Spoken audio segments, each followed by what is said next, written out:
pour terminer, peut-être je dirais que ce sont des, même si parfois ils ne le savent pas, ils ne peuvent pas l'exprimer, ce sont des mouvements à dimension planétaire, parce qu'on habite déjà sur une planète et ils reproduisent cette vérité, ce sentiment déjà de partager une planète avec ses problèmes, avec ses enjeux, ce que la mondialisation en fait a créé comme ambiance générale. Pour conclure, vous me permettrez tout simplement de dire, de terminer par une dernière citation. Sollicité pour donner son avis sur la Révolution française de 1789, Zhu Enlai aurait malicieusement répondu qu'il était trop tôt pour en juger. Conclure cette intervention dédiée au mouvement citoyen contemporain à la crise par cette pensée dit bien à quel point nous n'en sommes qu'au balbutiement d'une telle entreprise. Donc il faut, d'après moi, complexifier l'approche pour étudier ces mouvements parce qu'ils le méritent et parce que leurs effets ne pourront pas être sentis que dans la durée, à long terme. Et je me permets de terminer mon propos par un constat assez banal, mais qui, comme la plupart des lieux communs, a le mérite d'être incontestable. Ce qui est sûr en temps de crise, c'est que rien n'est sûr, et certain, même pas l'existence de la crise elle-même. Merci beaucoup. Merci en fait pour cette touche très optimiste. Je pense qu'on partage plutôt la certitude en fait de la crise, mais si elle n'est pas certaine, donc l'horizon est un peu plus optimiste. On revient quand même avec la crise dans la dernière intervention. Je voudrais quand même souligner un geste moral fort de Petya Georgieva, l'organisatrice clé de ce colloque, en fait, qui a mis sa présentation à la fin. C'est pas tout le jour, on voit cette modestie intellectuelle. Donc je vous demande un grand intérêt et concentration, parce que c'est un geste qu'elle a fait en fait, pour tous les autres intervenants. Je pense qu'on lui doit et que de toute façon, on va écouter avec le plus grand intérêt. Petya, tu as la main. Merci beaucoup. Alors, en fait, si on est dans cette logique, le geste est encore plus grand, parce que d'habitude, j'avais décidé de ne pas présenter pour on est tous fatigués, etc. Mais quand même, je dirais juste quelques tendances, à titre d'observation bien sûr. En ce qui concerne la crise des partis politiques et la formation du gouvernement, quels sont les enseignements d'Europe centrale et orientale et dans cet espace, quand je dis PECO, et ici j'ai des collègues avec lesquels je travaille depuis 15 ans, on se connaît, j'envisage surtout les pays qui sont maintenant membres de l'Union européenne. Et on élargit maintenant avec les pays en voie d'adhésion. Mais avant de faire part de mes observations, je réagirai en titre d'introduction à ce qui a été déjà dit. Valentina Georgieva qui citait là des taux de plus de 80% de rejet, de déception et de manque de confiance vis-à-vis des partis politiques chez les Bulgares. Ben là, ce sont des études parce que dans les comportements électoraux, finalement, ils votent pour les partis. Et pour les partis qui le rejettent. Quand même, ici on est spécialistes, vont vous dire il y a des candidats indépendants et on en voit aussi de nouvelles formations, mais je ne vois pas les Bulgares dégoûtés par les partis se presser voter pour ces nouvelles formations. Par contre, avec des taux de participation qui diminuent, continuent à voter pour des partis politiques. Ce qui est, on revient à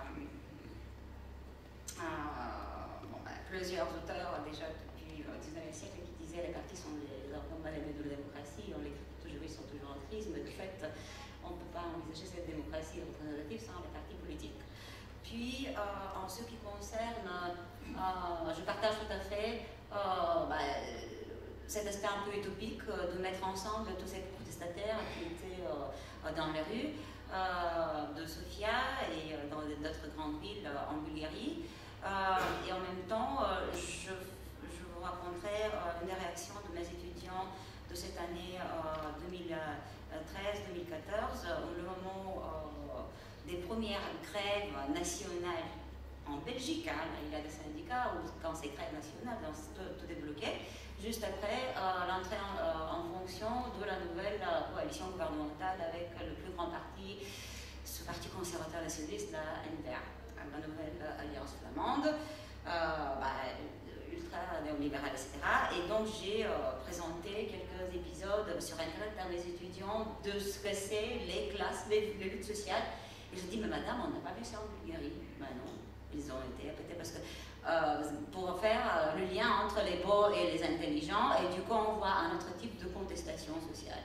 Et là, je reviens, donc, premier constat,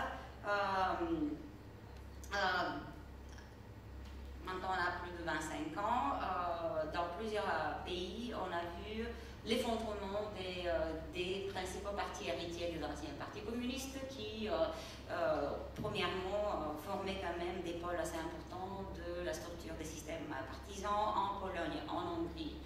En Slovaquie, c'est un peu spécifique. La Roumanie, c'est assez fragmenté. La Bulgarie, il y a un parti social bulgare qui résiste encore, mais dont la tendance est assez négative.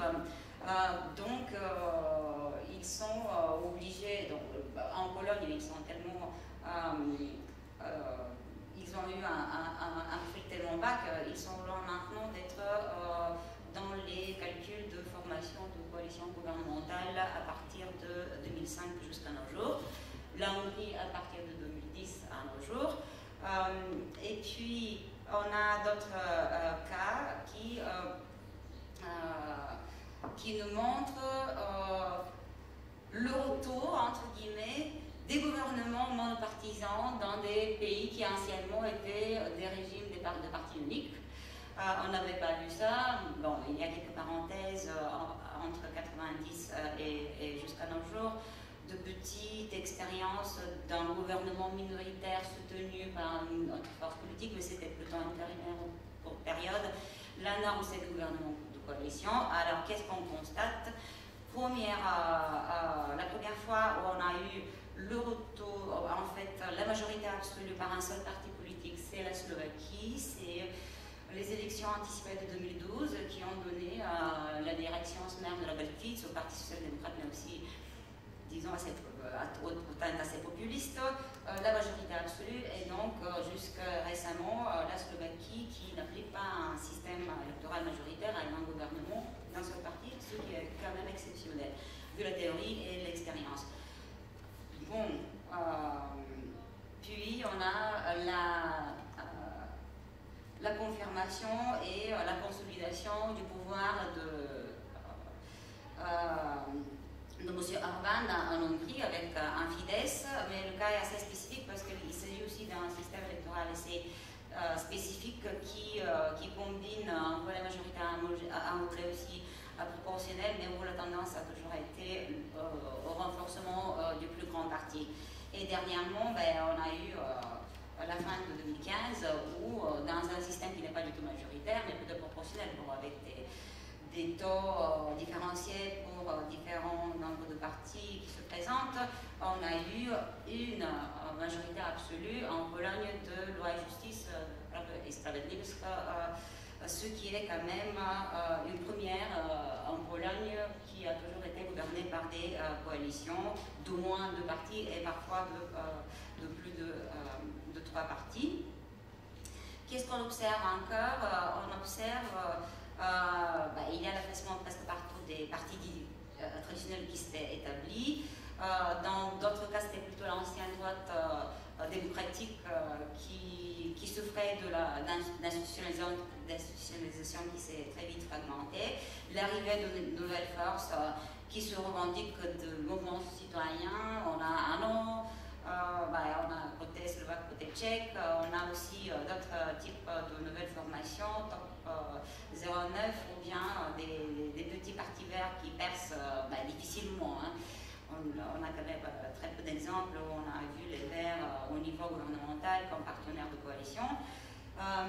Mais ce que j'aurais voulu dire, c'est que ce que j'ai constaté du point de vue des différents paramètres théoriques, je n'ai pas le temps, je ne vais pas vous fatiguer, c'est notamment cette grande permissivité, et c'est la spécificité de notre pays en fait, que tant du côté d'une gauche dite démocratique que du côté d'une droite démocratique, il n'y a pas beaucoup de frontières et beaucoup de cordons sanitaires vis-à-vis au choix d'un partenaire qui, dans les anciens admissibles et permissibles, c'est-à-dire des partis de la droite radicale populiste, voire de l'extrême droite. Bon, c'est largement discuté. La spécificité ici, c'est qu'on a eu quand même certains cas où c'était des partis alliés à la gauche démocratique européenne qui avaient accepté de tels partenariats, notamment Slovaquie entre 2006 et 2010 et Bulgarie pour un très court laps de temps 2013-2014. Et en dernier lieu, qu'est-ce que j'aurais voulu dire? Ce qu'on constate, c'est que les protestataires et les nouveaux partis qui sont les grands gagnants de la déception et du mécontentement, et c'est un peu la schizophrénie idéologique et des clivages que l'on observe depuis le début, mais c'est aussi la suite de se passer de l'héritage du parti unique et du parti communiste, de cette idéologie, c'est l'absence des forces type Podemos et Syriza. Et donc là, je ne suis pas aussi pessimiste. D'abord, je garde toujours la neutralité axiologique parce que mais je pense que c'est aussi une question de travail et d'investissement et du militantisme. Mais c'est une spécificité dans nos pays, c'est que de fait, parmi les nouvelles qui émergent, on voit rarement, ou bien le profil est très bas, qui peuvent être vraiment classifiés dans un type de gauche radicale, mais critique mais pro-européenne, et qui est plutôt progressiste et non pas dans le moule des anciens partis communistes, et sur ça je termine.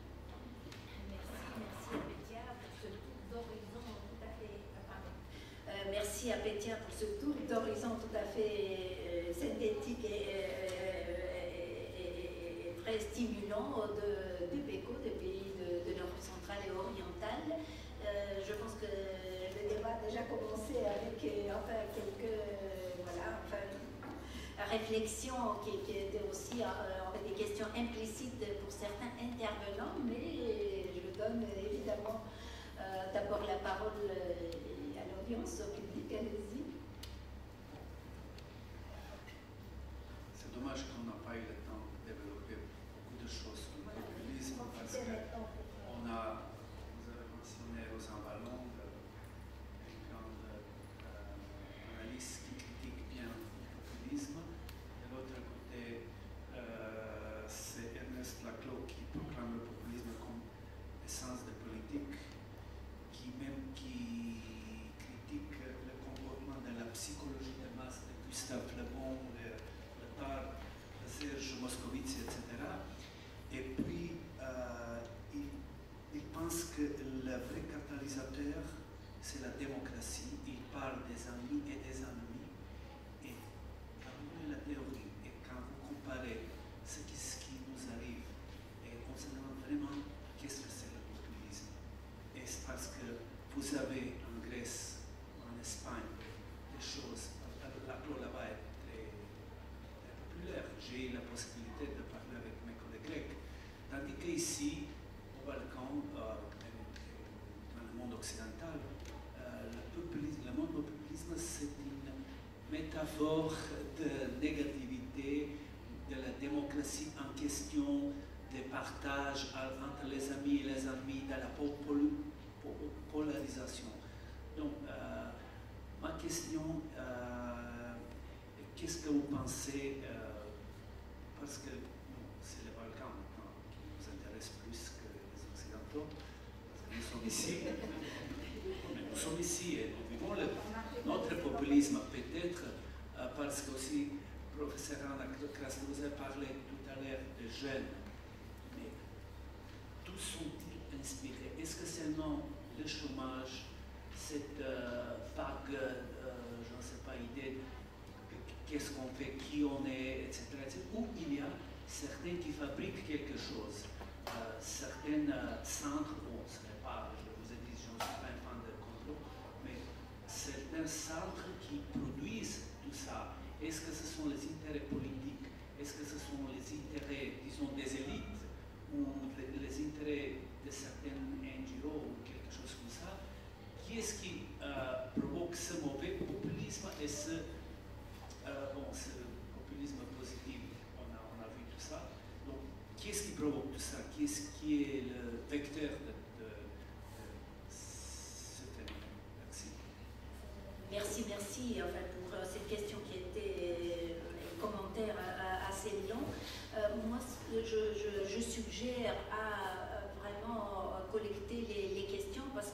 vôtres s'adresse à tous ceux qui voudraient y prendre part. J'essaie de ne pas le faire parce que quand je prends la parole, et le rôle du modérateur est de la donner et non pas d'en abuser, mais juste pour dire qu'est-ce que c'est le populisme.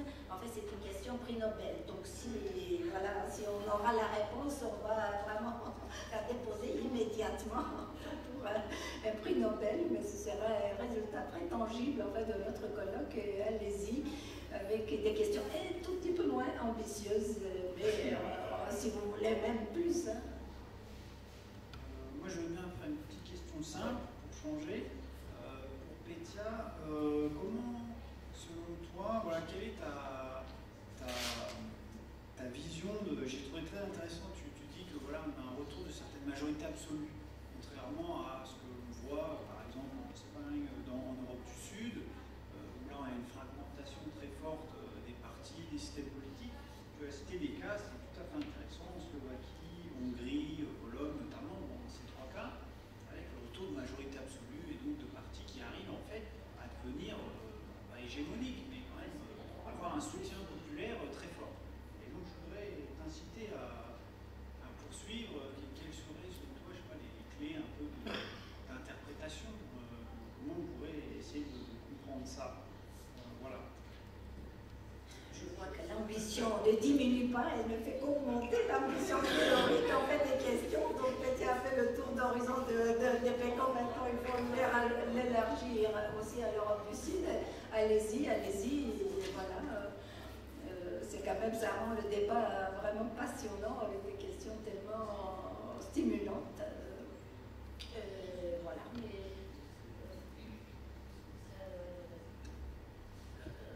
Est-ce qu'on commence c'est plutôt par ce point, et comme il y avait des questions enfin plus larges, il y a les autres intervenants, mais c'était d'abord Valentina. Oui, alors qu'est-ce que c'est le populisme? Ça, je n'ose pas. Je suis encore trop jeune, ça, je peux répondre comme ça. Mais bon, je vais lui reposer la question, ça va devenir bientôt après. En tout cas, bon, que pour les anthropologues, il apporte encore des données et il complique les choses encore plus. Donc, moi, ma manière de vous répondre serait d'apporter encore des détails, de contextualiser et d'apporter encore des morceaux dans le puzzle qui ne va jamais être...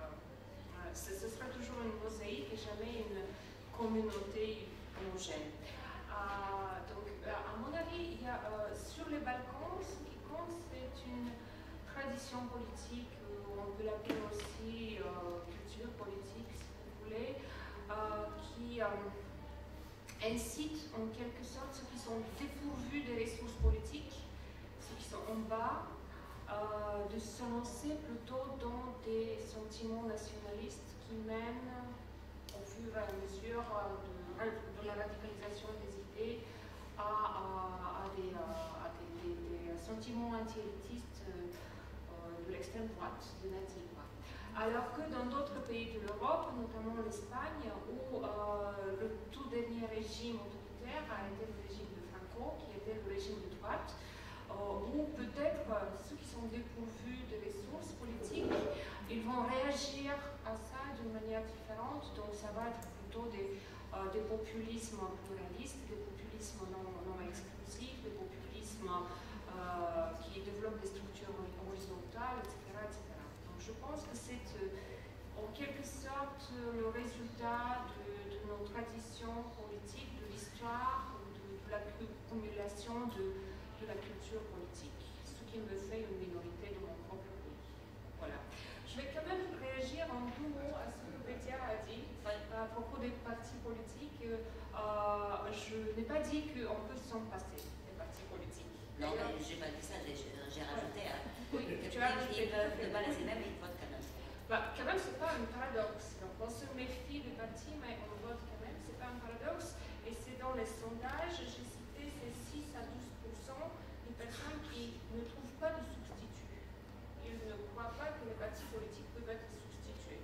Donc, ils se méfient des partis, mais quand même, ils vont voter. Donc, la grande question, c'est que faire des partis politiques?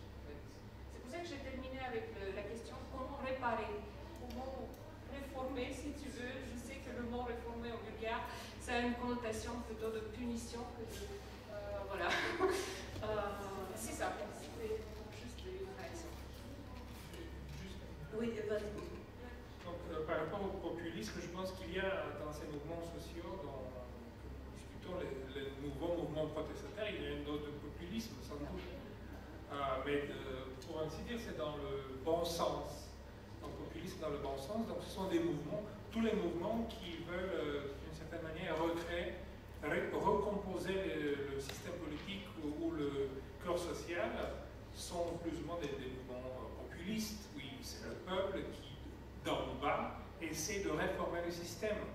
Le populisme dans le mauvais sens, ce sont quand le populisme est approprié par des leaders populistes, par des leaders, par exemple Berlusconi, qui s'adresse directement au peuple, qui parle au peuple, oui, moi je suis une partie du peuple, tout ça. Donc il y a toujours une dose de populisme, donc le populisme ne doit être considéré comme quelque chose de négatif qu'il faut éviter, il faut préciser de quoi il s'agit exactement. C'est vraiment maintenant, dans l'espace public, on parle de populisme tout le temps, dans tous les sens possibles. Mais il y a une question qui est importante que vous avez posée. Est-ce qu'il y a quelqu'un, est-ce qu'il y a des centres, des ONG, certains cercles qui essaient d'inciter des mouvements sociaux? Moi, personnellement, je n'y crois pas. Je ne crois pas qu'un mouvement social peut être incité par un centre bien précis. Il peut être manipulé.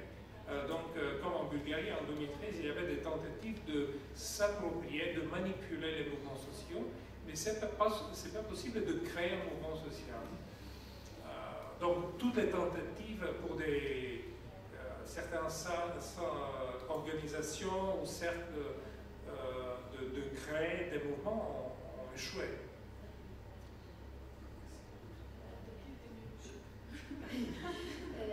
Merci. Je vais réagir aussi. Vous voulez encore ajouter des mots? À quoi j'ai pensé? Par exemple, Thomas Prince qui dit pour réfléchir mieux, il faut créer les images, les monuments, le nationalisme de l'histoire, la grande Macédoine, la grande Bulgarie, la grande, etc. J'ai pensé à ça.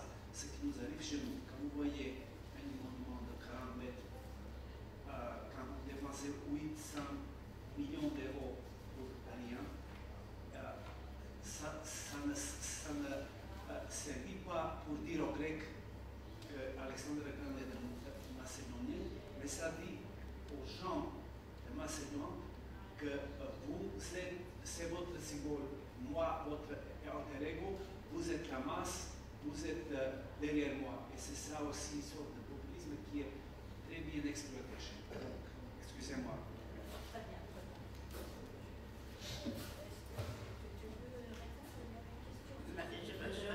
Je ne peux pas développer maintenant.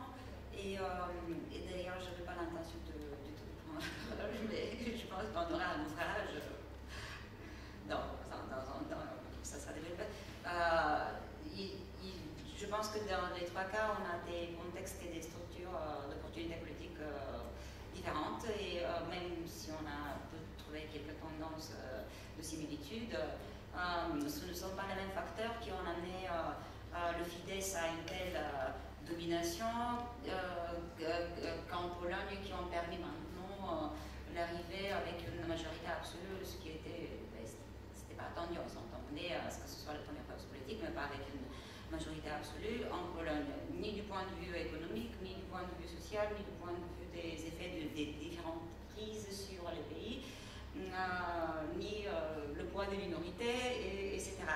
La Slovaquie, c'est un peu les événements, et j'ai beaucoup apprécié ce que Jérôme a développé ce matin, notamment dans le cas tunisien, combien d'émulations il y avait, mais que c'était juste ce cas-là. En fait, 2012, c'est assez spécifique. Pourquoi? Parce que ça marque le début, ou bien presque mi-mandat, d'une coalition large de centre-droit, dirigée par une femme première ministre.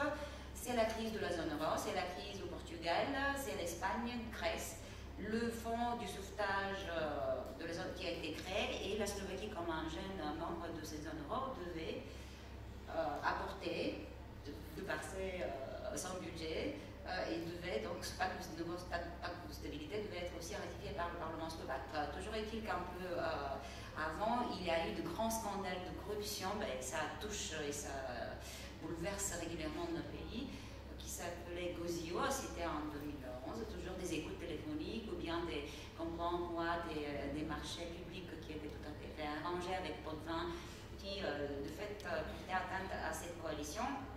Et c'est M. Robert Fico, un bon stratège, qui a joué son jeu. Il a dit si vous souhaitez à ce que la Slovaquie garde ses engagements européens, nous on va vous assurer la majorité pour adopter, mais puis on exige la tenue des élections anticipées, ce qui était le cas, et du coup ils ont eu cette, donc c'est conjoncturel je dirais, et maintenant on voit qu'il n'a pas pu reproduire, même avec ses postures assez xénophobes, anti-immigration, etc. Et la Pologne c'est très long, c'est très spécifique, mais je ne vais pas développer ici. Très rapidement, je vais prendre la parole pour réagir d'abord le populisme, les jeunes et les centres qui produisent ou ne produisent pas, très rapidement. Qu'est-ce que le populisme? Donc, la question renvoie à un type de phénomène que le populisme n'est pas. Donc, l'essence même du populisme, c'est d'échapper à des définitions qui présupposent un phénomène structuré, rigide, avec des caractéristiques, etc. Donc, la force du populisme, c'est sa fluidité. C'est pour ça, aujourd'hui, on en a énuméré énormément d'expressions. C'est un petit colloque d'une journée. Donc, si on était une semaine, on aurait énuméré beaucoup plus. Donc c'est l'essence même du populisme à échapper. C'est pas par hasard qu'il est aussi associé à des concepts comme symbole vide, etc. Qui est rempli en fonction. Donc ce n'est pas que nous ne pouvons pas, nous, la communauté académique, ne pouvons pas le définir, mais c'est que sa nature est de type à échapper, à essayer d'échapper à toute définition qui structure, qui met dans un moule, qui rend le phénomène intelligible, ce que le populisme essaie de ne pas être. Alors, jeunes inspirés par le chômage ou des centres qui produisent. Donc la question, elle est tout à fait pertinente par rapport aux deux types de jeunes dont on a parlé aujourd'hui, extrême droite d'un côté et nouvelle mobilisation d'un autre côté. Donc il y a deux types de réponses. Donc la première est une réponse de sciences politiques simple, qu'il y a toujours, les acteurs, les jeunes ouverts à tous les horizons, et il y a l'offre politique. Donc les jeunes sont sensibles aux offres politiques qui leur sont adressées. Et là, deux mots vraiment pour les stratégies des organisations et des partis d'extrême droite qui ont développé un outillage de forme de travail avec les très jeunes, complètement apparemment déidéologisés, de très belles formes. Regardez les monuments de 40 mètres, etc. Regardez la gloire des héros de la mythologie grecque, etc. Et sans se rendre compte, ces jeunes se retrouvent quelques années plus tard dans les structures de l'Homme doré, par exemple, parce que ne se sont pas rendus compte, ni eux, ni les parents, etc. Mais si là c'est pour l'extrême droite. Si je reprends la question, pour les nouveaux mouvements sociaux, il y a eu en Bulgarie un grand débat qui renvoie exactement à cette question. Est-ce que ces mobilisations sont authentiques? Donc, est-ce que le centre est dans les acteurs eux-mêmes ou est-ce qu'il est produit ailleurs? Donc, il y a eu beaucoup de débats, je peux citer, mais voilà, je ne vais pas le faire. Donc, je vais répondre de manière très synthétique et très théorique. Donc, pour la théorie, il n'y a pas de passion, il n'y a pas de question d'authenticité. Mais il y a juste, deux modèles pour expliquer le mouvement social. On a plusieurs fois cité Donatella de la Porte, qui propose le modèle de diffusion.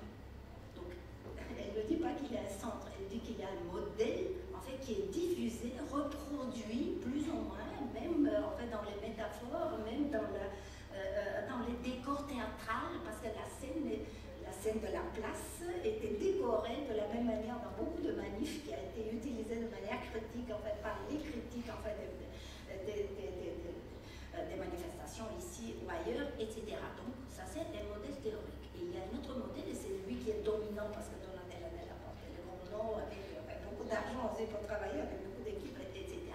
Puis il y a un autre modèle en fait, que je préfère, je dois dire, mais je l'ai dit de manière analytique, qui est le modèle de résonance, enfin, qui dit quand même les causes en fait, d'une mobilisation sont beaucoup plus locales, sont beaucoup plus endogènes enfin, qu'exogènes, qui évidemment résonnent à des mobilisations ailleurs, etc., mais sont beaucoup plus provoquées enfin, par des facteurs et des acteurs enfin, sur place. Voilà, juste pour fermer, donc la théorie comment dire, réfléchit sur cette question sans aucune touche de conspiration, ce qui, cette touche de conspiration, elle a été très très forte dans les débats bulgares avec quelques intervenants dans ces débats comme Dereva on a déjà cité. Voilà, je remercie en fait tous les intervenants de ce dernier panel, je remercie le public en fait, pour l'intérêt en fait, très très très concentré et je donne la parole à Anthony Todorov qui aura la tâche de nouveau prix Nobel en fait, pour faire la synthèse de ce riche colloque que je remercie en avance.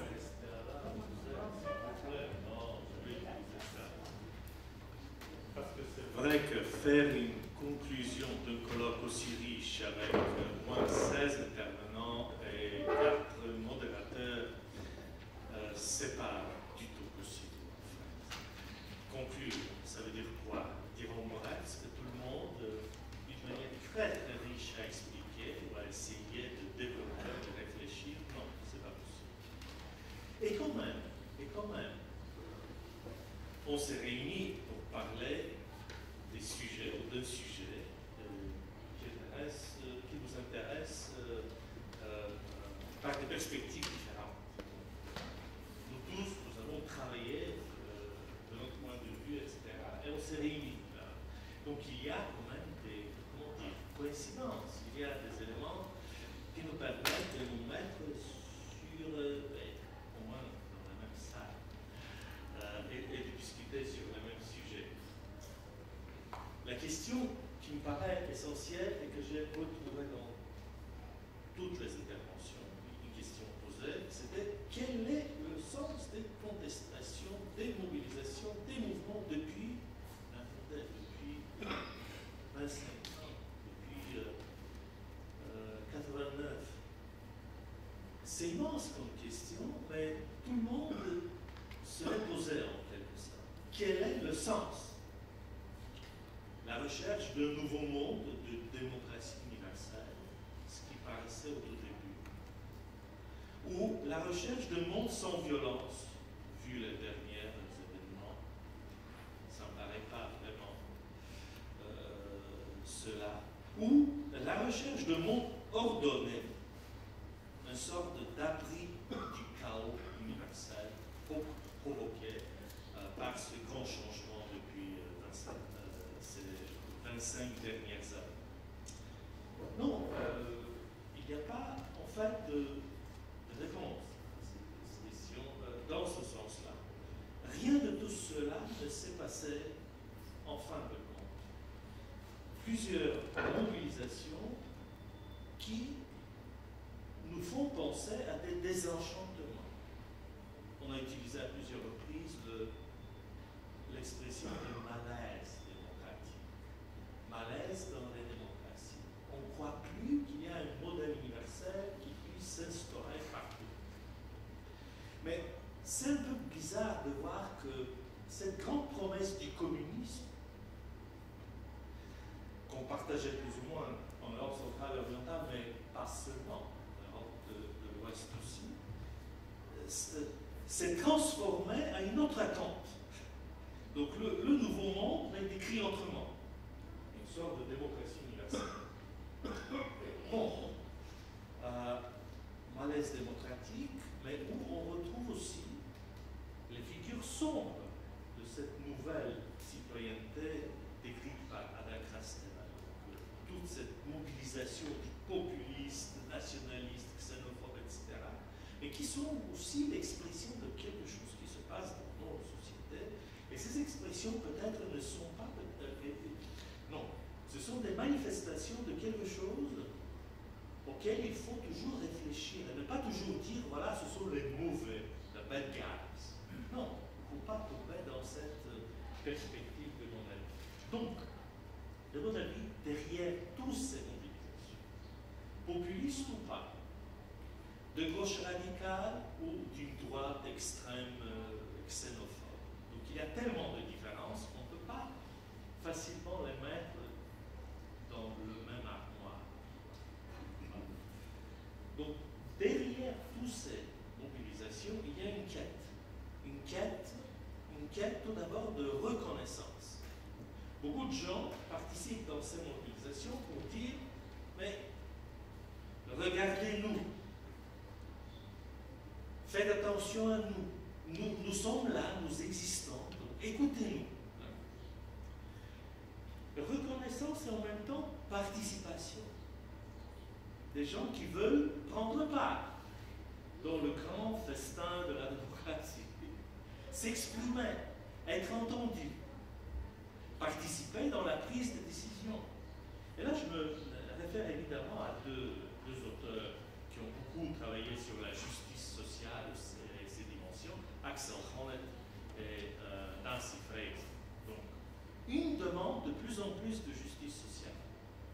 On le voit partout. Même dans les mouvements dits populistes, même dans des mouvements dits nationalistes, xénophobes et extrémistes. Demande de justice.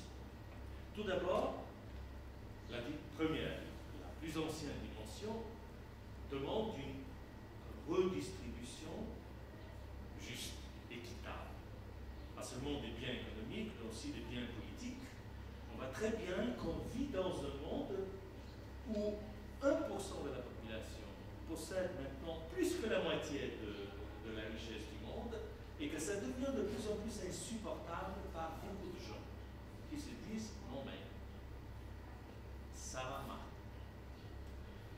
Deuxième dimension de cette justice sociale, la reconnaissance en amont des différences. Et on est pleinement dans ce fameux multiculturalisme. Mais quand on parle de multiculturalisme, on le confond avec une autre perspective qu'on appelle communautarisme. Le multiculturalisme, parfois, nous apparaît comme une juste cohabitation entre des communautés différentes, chacun chez soi. Mais non, c'est exactement le contraire. Pas chacun chez soi, mais tous ensemble avec toutes nos différences. C'est ça l'idée de cette reconnaissance de la différence. Et certains actes, même des actes affreux, auxquels on est témoin, je suis très très loin de les approuver évidemment, mais parfois ils disent nous aussi nous sommes là, hein? Écoutez-nous. On nous a oubliés. Quand on regarde un peu les grandes figures de ces attentats horribles en Europe, on voit bien qu'elles viennent des communautés qui étaient comme si oubliées, comme ça, sans aucun avenir, voilà, qui se révoltent contre cette situation, peut-être. C'est pas un jugement moral, ça veut dire j'accepte pas le terrorisme. Voilà. Et une troisième dimension de la justice sociale, la dimension de la participation. Ce que j'évoquais, plusieurs de mes collègues ont évoqué pendant ce colloque. Plus de participation, ça veut dire rénover la démocratie en bref. Oui, ça peut être très banal, rénover la démocratie, tout le monde parle de ça, etc. Mais une véritable renouvellement de la démocratie. Véritable dans le sens où il faut chercher des moyens à enthousiasmer les citoyens de faire part, de participer, mais réellement de participer. Pas seulement comme audience, comme une auditoire devant laquelle se passe le grand parade des élites qui essaie de nous enchanter. Non, on a déjà vu ça. Je pense qu'on est vraiment au bout, à une limite déjà, de cette forme de démocratie qu'on avait vécue pendant presque 2 siècles. Il faut changer. Bon, mais pour finir, on a parlé beaucoup de populisme, et le populisme s'accroche beaucoup au fait national. Il y a tous les populistes mobilisent plus ou moins cette perspective nationale. Voilà. Partout dans le monde. Nous, ça veut dire nous, notre nation, notre peuple, etc. Mais il y a derrière quand même un élément qu'on n'a pas beaucoup discuté.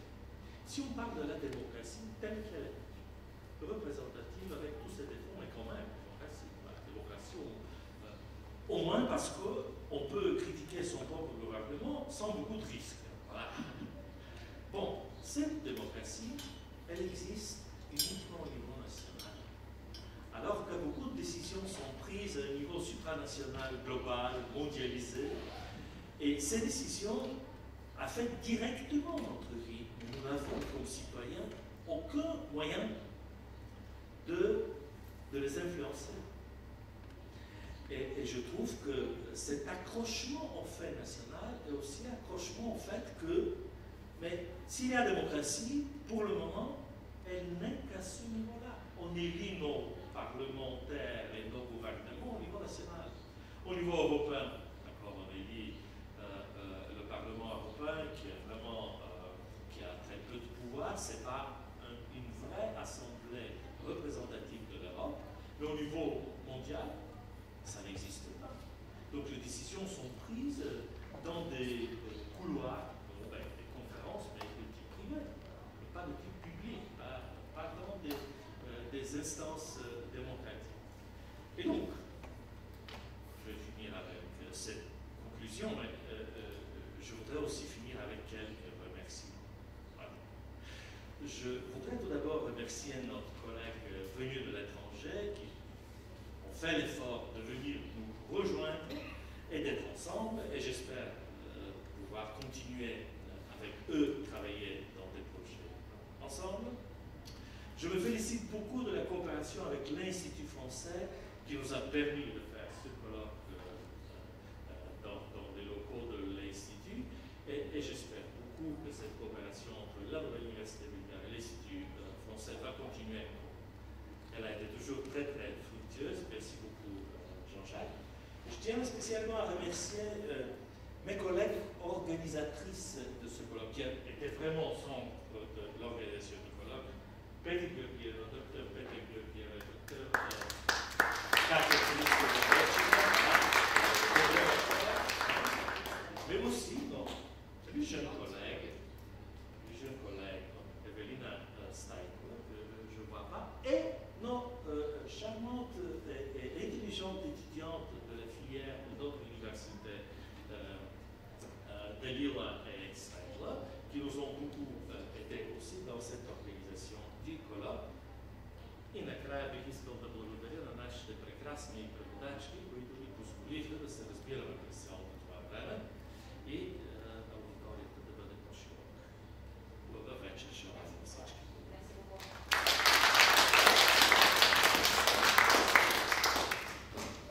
Alors, rassurez-vous, je ne vais pas faire la synthèse de la conclusion.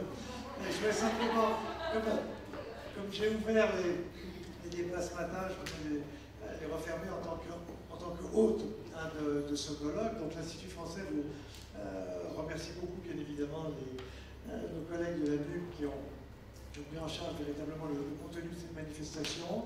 Merci à vous tous de votre présence. Merci aux collègues étrangers qui sont venus. Alors c'est vrai qu'une journée, ça passe vite, mais je pense que les propos échangés ont été quand même assez denses, c'est le moins qu'on puisse dire, 12 euphémismes. Et puis, ce que l'on peut espérer, c'est que ce genre de manifestation soit aussi l'occasion de créer du lien, de tisser du lien, ou de renforcer des liens entre différents collègues de différents pays. Et j'espère qu'effectivement, vous allez tous continuer à travailler ensemble, que ce genre de manifestation se reproduira avec peut-être d'autres propos sur d'autres crises à venir, parce que finalement des crises, il y en a toujours, il y en a tout le temps, elles sont plus ou moins importantes, elles touchent un petit peu tous les domaines. Mais en tout cas, la crise en soi est un sujet inépuisable de recherche. Donc, en ce sens, on sera vraisemblablement amené à nous revoir. Donc, merci à tous, et puis bonne fin de journée, bonne soirée, puis à bientôt, j'espère.